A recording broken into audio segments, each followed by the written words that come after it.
안녕하세요. 경비취업센터입니다. 오늘 이 시간에는 그동안 저희가 이제 유튜브 내용을 많이 올리면서 궁금하신 분들이 이렇게 문자로 질문을 주신 분들이 많이 계세요. 그래서 저희가 한 가지 답변을 드리는 시간을 만들어 봤습니다.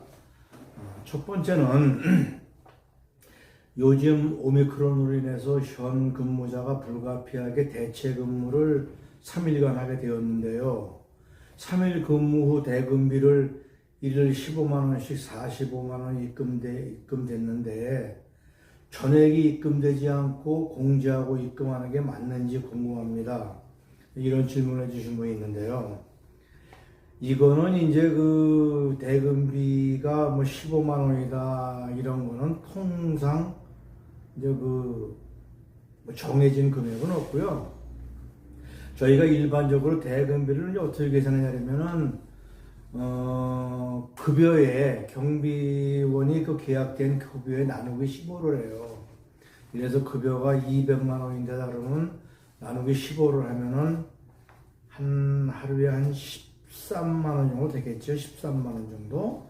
아니면 뭐 250만 원이다 그러면 그걸 나누기 15를 하면 이걸 보통 통상 대금비를 지급을 하고 서로 간의 개인적인 관계에서도 그 정도로 대금비를 주는데 그 이유는 뭐냐면 경비 근무를 통상 이틀에 한 번 하지 않습니까? 그래서 내가 이제 받는 급여에 한 번 근무하는 거, 그러니까 이제 06시에 출근해서 06시에 그 다음날 퇴근할 때까지 한 번 근무하는 거를 나누면 한 달 30일 중에 15번이지 않습니까? 그래서 15번을 이제 계산하는데 보통은 13만 원부터 한 많이 나오면 17만 원까지도 나오고요. 이분이 이제 질문하시는 거는 금액을 공제했다고 써 있는데 이 공제된 금액이 아마 제가 볼 때는 그 보험료를 4대 보험이나 5대 보험료를 공제한 것 같습니다. 그런데 이거는 좀 잘 모르고 왜 공제하냐고 하시는 분들이 있는데 노동부에서는 무조건 이 금액을 공제하라고 그래요.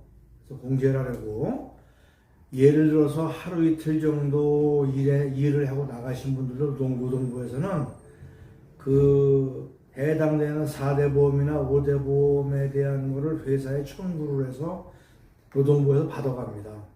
그런데 이제 경비회사에서는 하루 이틀 정도 한 거는 금액이 얼마 안 되니까 그냥 경비회사가 부담을 하는데 3일, 4일 넘어가서 금액이 좀 약간 좀 많아지면 그 당사자한테 대근을 한 당사자한테 이걸 공제를 하죠.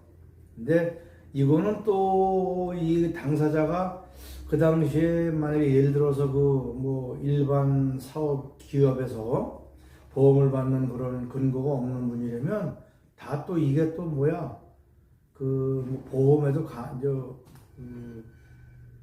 해당이 되고 그러는데 이거는 무조건 공제하는 게 맞습니다.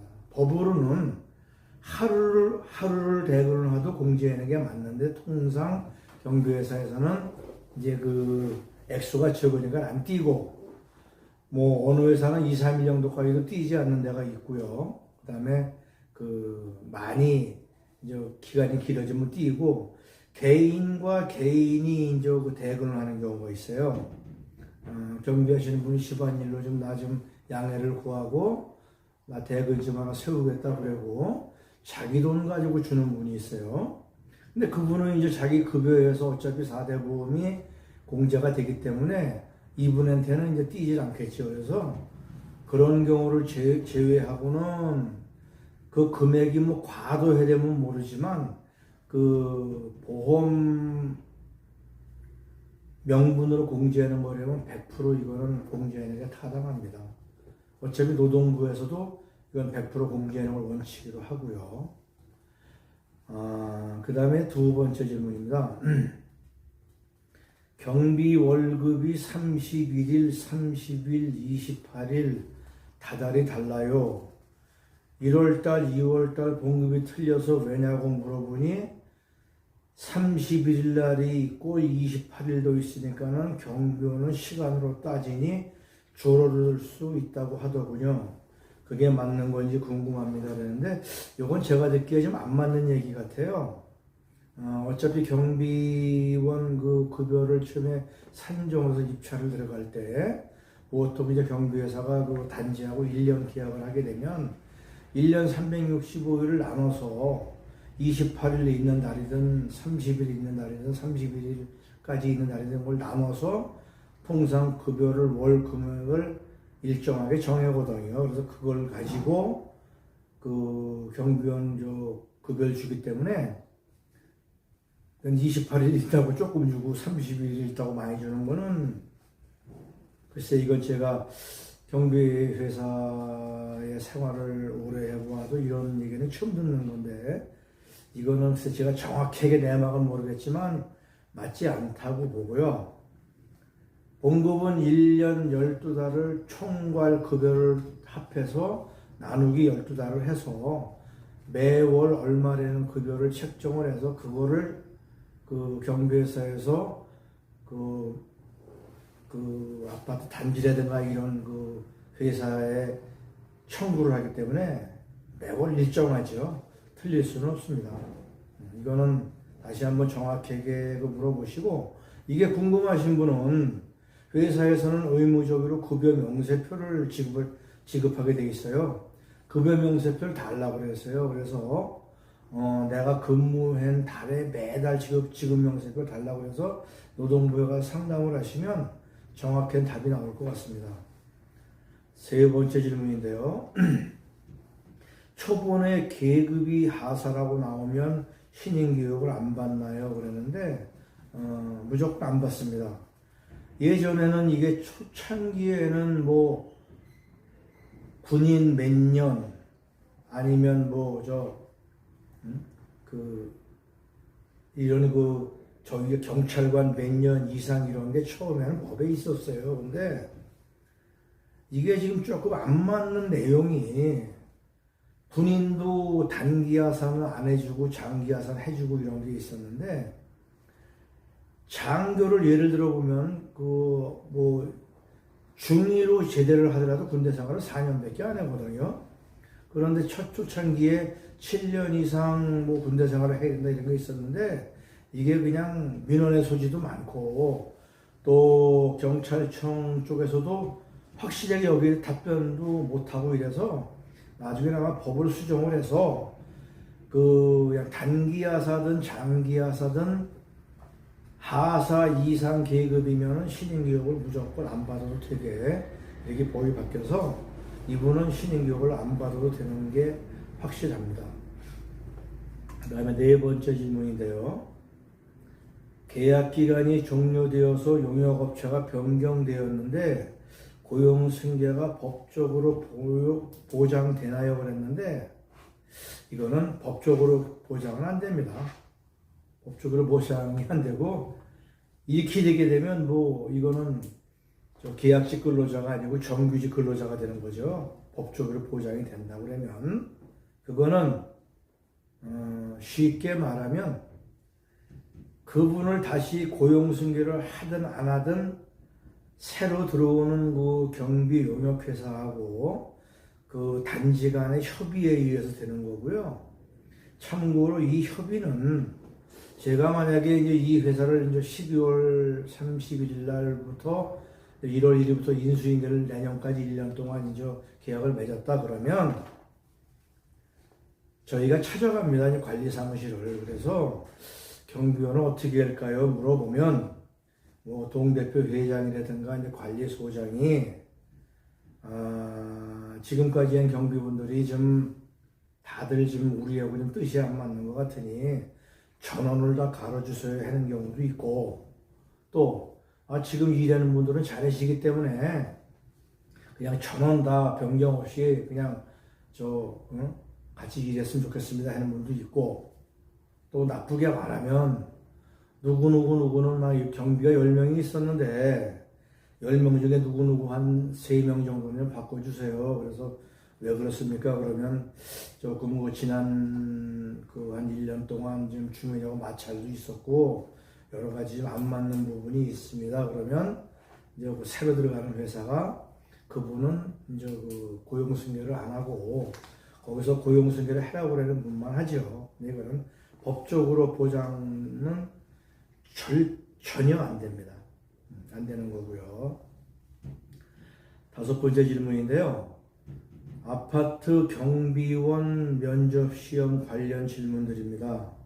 어떤 유형의 질문을 하는지 궁금합니다. 이런 질문을 해주셨는데, 이거는 이제 아무도 몰라요. 어떤 질문을 할지 그거는 모르는데, 통상 이제 경력이 있냐도 물어보고 학교 나온 거 물어보는 분도 있고, 또 어떤 소장은 결혼을 안 한, 그러니까 혼자 사는 분은 또 안 뽑는 분도 있어요. 왜 안 뽑냐 그랬더니 좀 출퇴근이 불확실하고 말도 없이 안 나온다는 분도 있고, 이거는 이유가 수백 가지 되는 것 같아요.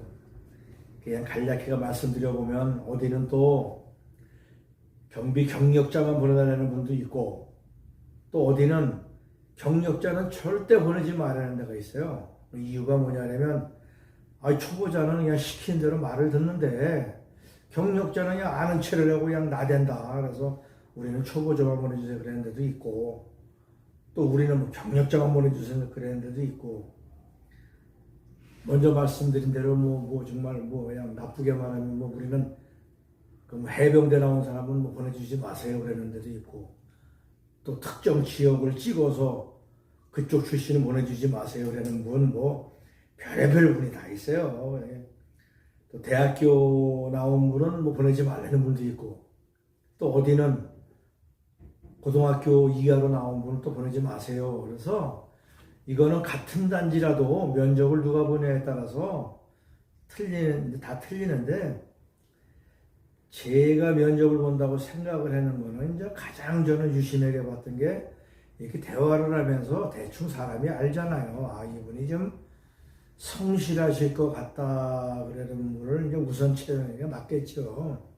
그건 저뿐이 아니라 누구라도 내가 일을 하는데 나하고 같이 맞는 사람을 좋아하지, 나하고 맞지도 않는 사람을 좋아할 일은 없는 거고요.